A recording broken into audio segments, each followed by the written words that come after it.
Students, आज हम आप सबका वेलकम करते हैं और ये उम्मीद भी करते हैं कि आप सब लोग अच्छे होंगे। और ये अभी जो कोरोना वायरस आया हुआ है, तो ये तो कोरोना आया है और एक दिन जाएगा, लेकिन पढ़ाई आपके हमेशा काम आएगा। तो आज हम लोग 12th का क्लास स्टार्ट करने जा रहे हैं। तो 12th के क्लास में आपको टोटल 15 चैप्टर पढ़ना है और इसमें आपको पहला वाला जो बुक है एनसीईआरटी का जो फर्स्ट बुक है उसमें टोटल 8 चैप्टर मिलेगा और जो एनसीईआरटी का जो सेकंड बुक है उसमें आपको 7 चैप्टर मिलेगा।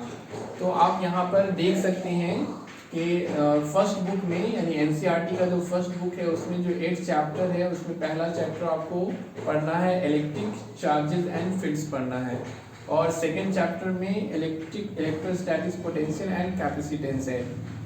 इन दोनों को एक साथ कहा जाता है इलेक्ट्रोस्टैटिक्स कहते हैं, एक साथ इन दोनों को कहा जाता है इलेक्ट्रोस्टैटिक्स। इसके बाद इलेक्ट्रिक करंट चैप्टर आता है, उसका मूविंग चार्ज एंड मैग्नेटिज्म पढ़ना है और उसके बाद जो चैप्टर है वो मैग्नेटिज्म एंड मैटर है और इसके बाद नेक्स्ट जो चैप्टर है वो इलेक्ट्रोमैग्नेटिक इंडक्शन है। उसके बाद नेक्स्ट आपको पढ़ना है ऑल्टरनेटिंग करंट और आखिरी जो चैप्टर है फर्स्ट बुक का वो है इलेक्ट्रोमैग्नेटिक वेव पढ़ना है। इसी तरह से जो सेकेंड बुक है एनसीईआरटी का उसमें भी 7 चैप्टर है और उसमें पहला देख सकते हैं आप रे ऑप्टिक्स है, उसके बाद है वेव ऑप्टिक्स, उसके बाद dual nature of radiation and matter है, उसके बाद नेक्स्ट चैप्टर है एटम्स पढ़ना है, एटम्स के बारे में, उसके बाद न्यूक्लियाई पढ़ना है, न्यूक्लियस के बारे में और इसके बाद जो चैप्टर है उसका नाम है सेमीकंडक्टर्स इलेक्ट्रॉनिक्स नाम है और जो आखिरी चैप्टर है सेकंड वाले बुक में उसका नाम है कम्युनिकेशन सिस्टम। इस तरह से फर्स्ट बुक में एनसीईआरटी के फर्स्ट बुक में 8 चैप्टर है और इधर एनसीईआरटी के सेकंड बुक में आपको 7 चैप्टर है। टोटल मिला के आपको 15 चैप्टर पढ़ना है 12th क्लास में।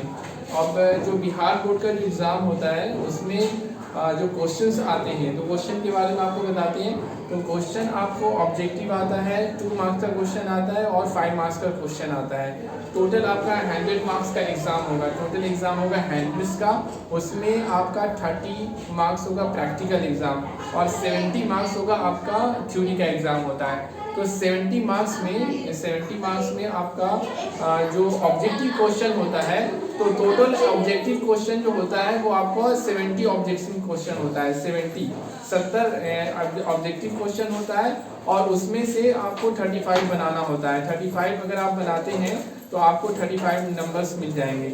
उसके बाद जो 2 मार्क्स का क्वेश्चन होता है वो टोटल 20 क्वेश्चन होता है।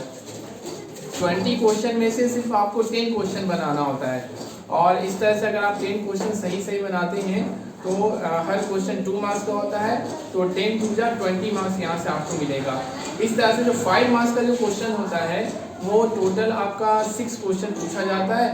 6 में से आपको 6 बनाना नहीं होता है, 3 बनाना होता है और हर क्वेश्चन 5 मार्क्स का होता है। इस तरह से अगर 3 क्वेश्चन आप बना देते हैं तो 3 5 जा 15 मार्क्स यहाँ से आपको मिलता है। यानी ऑब्जेक्टिव क्वेश्चन आपको 35 बनाना है, टोटल क्वेश्चन पूछा जाता है 70 पूछा जाता है, उसमें से आपको 35 बनाना होता है।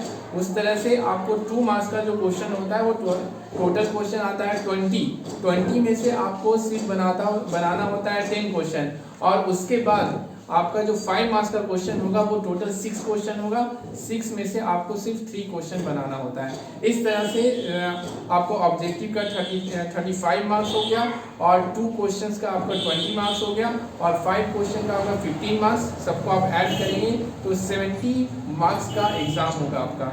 इस तरह से आपको प्रिपरेशन करना होता है। आप अगर दिल लगा के पढ़ेंगे तो ये सब कुछ करना बड़ा आसान होता है, अगर दिल लगा के नहीं पढ़ेंगे तो फिर आपको ये सब अच्छे मार्क्स का लाना बहुत मुश्किल हो जाता है।